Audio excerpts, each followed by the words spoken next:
Students, स्वागत है आपका free study bye Lodhi sir के यूट्यूब चैनल में। दोस्तों, आज हम आपको बताने वाले हैं समतल दर्पण, अवतल दर्पण और उत्तल दर्पण के उपयोग। एक तो ये किसी भी प्रकार की आप कॉम्पिटिटिव एग्जाम की तैयारी कर रहे हो तो उसमें भी यूजफुल होने वाले हैं, और ये एनसीईआरटी की जो 10th की साइंस की बुक है उसमें भी इन दर्पणों के उपयोग वाला चैप्टर लगा हुआ है। तो जो 10th वाले हैं उनके लिए भी ये वीडियो यूजफुल है, और जो कॉम्पिटिटिव एग्जाम की तैयारी कर रहे हैं जैसे एमपी पुलिस है, एसआई है, एसएससी जीडी, उनके लिए भी ये वीडियो उपयोगी होने वाला है। तो ठीक है स्टूडेंट्स, यदि आप पहली बार चैनल पर विजिट कर रहे हैं तो प्लीज चैनल को सब्सक्राइब कर दें, साथ में दोस्तों के साथ शेयर जरूर करें यदि आपको लगता है कि ये ठीक है। तो आइए स्टूडेंट्स, प्रारंभ करते हैं। सबसे पहले हम आपको बताने वाले हैं इसमें समतल दर्पण के उपयोग। और स्टूडेंट्स, जैसा कि आपको पता होगा, समतल दर्पण हम उस दर्पण को कहते हैं सामान्यतः जो हमारे घरों में मुख्यतः ड्रेसिंग टेबल में या हम अपना चेहरा देखने के लिए जिसका उपयोग कर रहे होते हैं, और इसे इंग्लिश में कहते हैं समतल दर्पण को हम प्लेन मिरर, या इसका दूसरा नाम जो है वो लुकिंग गिलास भी इसे कहा जाता है। क्या कहा जाता है? लुकिंग गिलास, या फिर इसे क्या कहते हैं हम? प्लेन मिरर इसको कहते हैं। तो अब हम देख लेते हैं इसका यूज काय में होता है। तो सबसे पहले तो जो ड्रेसिंग टेबल हमने बताया कि घरों में, ठीक है, वैसे ही अपन घर कैसे बनाते हैं? समतल ही बनाते हैं, इसे आप याद रखना। घर समतल बनाते हैं तो घरों में इसका उपयोग होता है, ड्रेसिंग टेबल के रूप में इसका उपयोग होता है, ठीक है। फिर सजावट सामग्री में इसका उपयोग होता है, चेहरा देखने में, इसे लुकिंग ग्लास कहते हैं, इसलिए चेहरा देखने में भी इसका उपयोग किया जाता है। फिर समतल दर्पण का उपयोग होता है, एक उपकरण होता है जिसे हम बहुरूपदर्शी कहते हैं। क्या कहते हैं स्टूडेंट्स? बहुरूपदर्शी कहते हैं एक उपकरण को, जिसको हम इंग्लिश में कहते हैं कैलिडोस्कोप। स्टूडेंट्स, इसको हम इंग्लिश में क्या कहते हैं? इंग्लिश में कहते हैं कैलिडोस्कोप। और ये जो कैलिडोस्कोप होता है ये एक प्रकार का उपकरण है जिसमें तीन समतल दर्पण सटा करके रखे जाते हैं 60 अंश का कोण बनाते हुए। और इसमें यदि किसी वस्तु को देखा जाए तो वस्तुएं कई रंगों की हमें दिखती हैं फिल्मों में अधिकांशतः।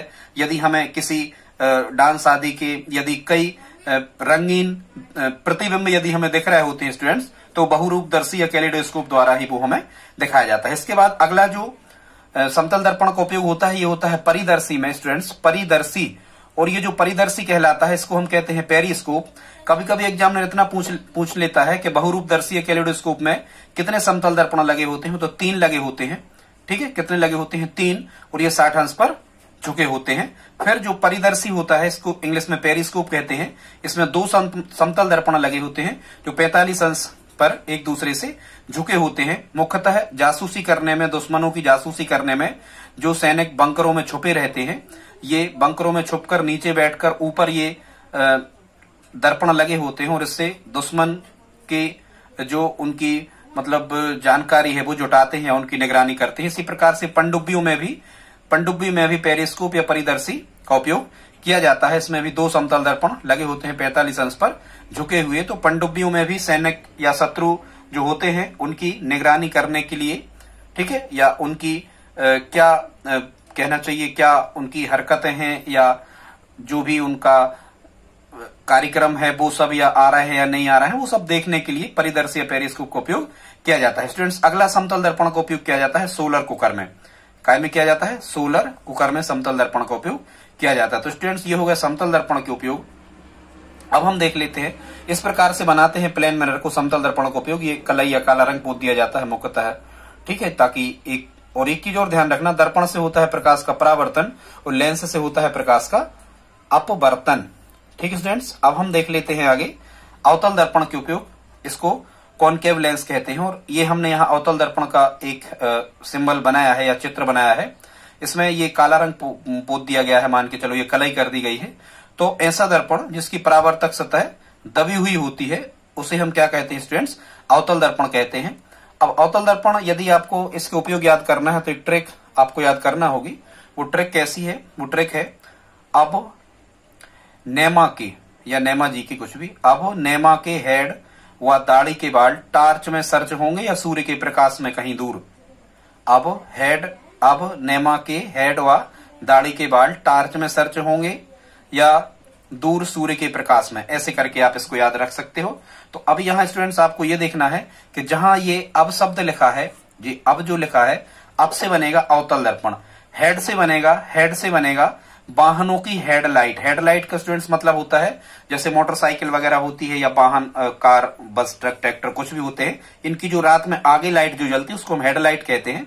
तो वाहनों की हेडलाइट में, हेड से बनेगा वाहनों की हेडलाइट में आगे इसका उपयोग होता है।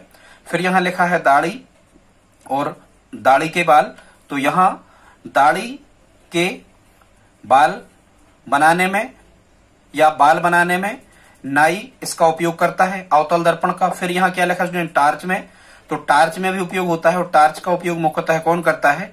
डॉक्टर इसका उपयोग करते हैं। डॉक्टर की टार्च में इसका उपयोग होता है। टार्च का जो लेंस होता है उसमें क्या लगा होता है? अवतल दर्पण ही लगा होता है डॉक्टर की टार्च में। और टार्च मतलब डॉक्टर क्या क्या निगरानी कर सकता? आंख देखता है आपकी, कान देखता है या नाक देखता है आदि, इनकी क्या करता है? जांच करता है। ठीक है स्टूडेंट्स। फिर क्या लिखा है? फिर यहां लिखा है रेलगाड़ी के इंजनों, मोटर कारों और स्टीमरों के लैंप में। ये लैंप का मतलब वही समझना, तो आप तो वाहन यदि लिखा आ जाए इस टाइप से, वाहन लिखा आ जाए तो केवल पीछे का दर्पण, पीछे का प्रतिबिंब देखने में उत्तल दर्पण का उपयोग होता है, बाकी इन सब में आपको अवतल दर्पण ही कहना है। फिर यहां लिखा है सौर, फिर क्या लिखा है? सौर भट्टियों में प्रकाश को केंद्रित करने में, जो सौर भट्टियां होती हैं, सौर सेल पैनल होते हैं, ठीक है, या हम कहें सोलर कुकर में प्रकाश को केंद्रित करने में। सोलर कुकर का समतल का भी होता है और इसका भी होता है। सोलर कुकर में प्रकाश को केंद्रित करने में। अब आप इसको याद कैसे करोगे? आप इसको ऐसे याद करना। एक चीज तो ये है कि अवतल दर्पण में आप एक ट्रिक याद कर लेना। आप कहो कि अभी आओ, किसी को आप बुला रहे हो, ये देखो हमें आप लिख रहे हैं, आप यदि किसी को बुला रहे हो तो आपको कहना है अभी आओ। आओ से बनेगा स्टूडेंट्स अवतल दर्पण और अभी से बनेगा अभिसारी। और अभिसारित करना मतलब होता है इकट्ठा करना। इस अवतल दर्पण पे जितनी जहां से भी प्रकाश किरणें आ रही होती हैं, ये क्या कर देता है? पूरी प्रकाश किरणों को एक बिंदु पर केंद्रित कर देता है, इसलिए यहां ताप क्या हो जाता है? बढ़ जाता है। ठीक है, कौन से दर्पण में? अवतल दर्पण में। तो ऐसे याद रखना कि सौर भट्टियों में भी प्रकाश को इकट्ठा करना होता है, ताप को सोलर कुकर में भी प्रकाश को इकट्ठा करना होता है, मतलब अभिसारित करना होता है, तो अवतल दर्पण ही करता है। ठीक है। टेबल लैंपों में थोड़े से स्थान पर अधिक प्रकाश उत्पन्न करने में भी अवतल दर्पण का उपयोग होता है। कभी कभी ये प्रश्न आया है कि चम्मच का भीतरी पृष्ठ किस दर्पण की तरह व्यवहार करता है? तो अवतल दर्पण की। हवा का बुलबुला पानी में किस दर्पण की तरह व्यवहार करता है? तो अवतल दर्पण की तरह व्यवहार करता है। फिर यहाँ क्या लिखा है? सूर्य से तो सौर समझ लेना कि सौर भट्टी, सोलर, ये सूर्य ट्रिक में आप समझ सकते हो। और जहां ये दूर लिखा है तो दूर से आप समझना दूरदर्शी, इंग्लिश में इसको कहते हैं टेलीस्कोप। इसमें भी अवतल दर्पण का उपयोग होता है। ठीक है। और यहाँ एक शब्द लिखा था नेमा के, तो नेमा से आप समझना सिनेमा के प्रोजेक्टर में भी अवतल दर्पण का उपयोग किया जाता है। स्टूडेंट्स आप इस ट्रिक का अर्थ समझ गए। अब से बनेगा अवतल दर्पण। हेड से हेडलाइट वाहनों की, दाढ़ी या बाल बनाने में नाई द्वारा, डॉक्टर की टार्च में आंख, कान, गला, नाक आदि की देखभाल करने में, क्योंकि ये बड़ा प्रतिबिंब बना देता है। ठीक है। सर्च लाइट में। ठीक है। फिर यहाँ लिखा है सूर्य प्रकाश, तो सोलर कुकर में, सौर भट्टियों में या सौर पैनलों में। ठीक है। दूर से बनेगा दूरदर्शी में, या फिर इसको हम क्या कहते हैं टेलीस्कोप में। और नेमा से सिनेमा के प्रोजेक्टर में। ठीक है। और इसे अभिसारी लेंस कहते हैं अवतल दर्पण को। स्टूडेंट्स आगे देखते हैं। अब आ जाते हैं हम उत्तल दर्पण पे। और उत्तल दर्पण को स्टूडेंट्स हम इंग्लिश में कहते हैं कॉन्वेक्स लेंस। ठीक है। लेंस नहीं है, कॉन्वेक्स मिरर है ये। और उत्तल दर्पण का एक दूसरा नाम है, हाँ, उत्तल दर्पण का यदि हम कहें तो चिन्ह इसका इस प्रकार से बनाते हैं संकेत, जिसकी ये यहाँ कलाई पोत दी गई इस तरफ, तो जिसकी परावर्तक सतह उठी हुई होती है, जिसकी परावर्तक सतह, ये इस तरफ का भाग ये परावर्तक सतह है, जिसकी परावर्तक सतह उठी हुई होती है उसे हम क्या कहते हैं? उत्तल दर्पण कहते हैं। उत्तल दर्पण को अपसारी दर्पण भी कहते हैं। क्या कहते हैं? अपसरित करना। अपसरित करना मतलब होता है स्टूडेंट्स फैला देना। तो ये क्या करता है कि इस पे जितनी भी प्रकाश किरणें इस पर आपतित हो रही होती हैं, तो ये क्या कर देता है? इनको ये फैला करके निकाल देता है। मतलब अपसरित करना मतलब फैला देना। ठीक है। उत्तल दर्पण फैला देता है। कभी कभी प्रश्न आता है कि फ्यूज बल्ब में पानी भरकर देखने पर वह किस दर्पण की तरह व्यवहार करता है? तो सॉरी, लेंस की तरह। ये लेंस वाले हैं, आप दर्पण नहीं समझना। लेंस किस लेंस की तरह व्यवहार करता है? तो उत्तल लेंस की। पीछे वाले में उसमें था वायु में पानी का बुलबुला, तो लेंस कहना, आप दर्पण नहीं कहना। ठीक है। किस लेंस की तरह व्यवहार करेगा? उसमें अवतल लेंस की तरह। अब यहाँ हाँ, इसे पश्च दृश्य दर्पण भी कहते हैं। ठीक है, पश्च दृश्य दर्पण इसलिए कहते हैं, आप तो यहां से याद रखो, उत्तल में कितने शब्द हैं? 3 शब्द हैं। स्टूडेंट्स, उत्तल में यदि 3 शब्द हैं तो बाहन में भी कितने शब्द हैं? 3 शब्द हैं। मतलब आप समझ जाना कि बाहन में जो साइड मिरर होता है, जो बाजू वाला दर्पण लगा होता है, जिसमें हम पीछे का ट्रैफिक देखते हैं, तो इसमें सीधा प्रतिबिंब बनता है और छोटा प्रतिबिंब बनता है, पर ये ज्यादा कवरेज इसका होता है, ज्यादा क्षेत्रफल को कवर करता है उत्तल लेंस, इसलिए इसको हम पश्च दृश्य दर्पण भी कहते हैं वाहनों में। तो ऐसे आप समझ गए कि 3 शब्द 3 वर्ण यहाँ है और वाहन में भी 3 वर्ण है, तो उत्तल लेंस का उपयोग वाहनों में पीछे का ट्रैफिक देखने में किया जाता है। और जो ड्राइवर के ऊपर का जो दर्पण लगा होता है उसमें भी पीछे का ट्रैफिक देखते हैं। तो दोनों मिरर जो होते हैं, साइड मिरर और ड्राइवर के ऊपर का जो दर्पण लगा होता है, जिसमें बिल्कुल फिक्स कांच में पीछे का दिखता है, उन दोनों में हम उत्तल दर्पण का उपयोग करते हैं। एक ट्रिक लिखी हमने उत्तल दर्पण की, उते वाहन दूर हैं सीधा रोड देखो। उते वाहन दूर हैं सीधा रोड देखो। यदि आप इतना याद कर लेते हो तो स्टूडेंट्स, उते से क्या बनेगा? उत्तल दर्पण। वाहनों से क्या बनेगा? वाहन में साइड मिरर के रूप में पीछे का ट्रैफिक देखने में। ठीक। फिर यहां लिखा है दूर। दूर से मतलब होगा दूरदर्शी में दोनों का होता है, अवतल का भी और अवतल का भी होता है और उत्तल का भी होता है। फिर यहां क्या लिखा है? हाँ, इसमें सीधा प्रतिबिंब बनता है। फिर एक शब्द लिखा है यहां पर रोड। रोड पर लगी जो स्ट्रीट लाइट होती है, इसमें रिफ्लेक्टर के रूप में, जो सड़क या गलियों में या बाजारों में, खासकर सड़क के बाजू बाजू जो रोड लाइट लगी। स्टूडेंट्स, आगे देखते हैं। ये यहां थोड़ा मिस्टेक हो गया।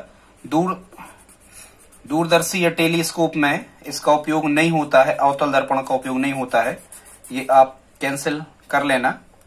ठीक है स्टूडेंट, दूरदर्शी में अवतल दर्पण का उपयोग नहीं होता है, उत्तल दर्पण का उपयोग इसमें किया जाता है। आगे अब हम देखते हैं, अब है उत्तल दर्पण के उपयोग। तो उत्तल दर्पण के उपयोग आपको एक ट्रिक याद रख लेना है, उते वाहन दूर है सीधा रोड देखो।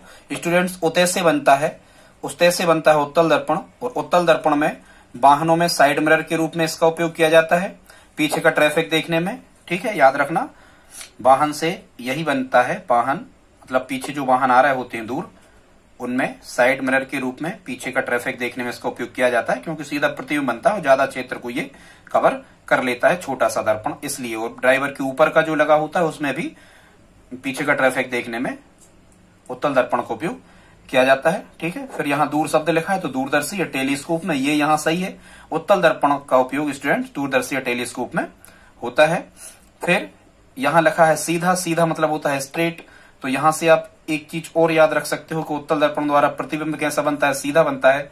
या फिर इसे हम रोड, ये रोड शब्द लिखा है, रोड से बनता है रोड पर लगी स्ट्रीट लाइट में रिफ्लेक्टर के रूप में। रोड पर या गलियों में, सड़कों पे जो स्ट्रीट लाइट लगी होती है, खासकर नगर पालिका, नगर निगम वाली, रोड पर लगी स्ट्रीट लाइट में रिफ्लेक्टर मतलब परावर्तक के रूप में, क्योंकि ये जो दर्पण लगा होता है, ये इस पे यदि प्रकाश आपतित होता है तो ये आपतित प्रकाश को बहुत दूर दूर तक फैला देता है, ताकि प्रकाश बहुत दूर तक, बहुत ज्यादा क्षेत्र में दिखाई दे। इसलिए रोड पर लगी स्ट्रीट लाइट में भी उत्तल दर्पण का उपयोग किया जाता है। मानव नेत्र में स्टूडेंट्स उत्तल लेंस लगा होता है, दर्पण में लिख गया, ये भी मिस्टेक हो गया।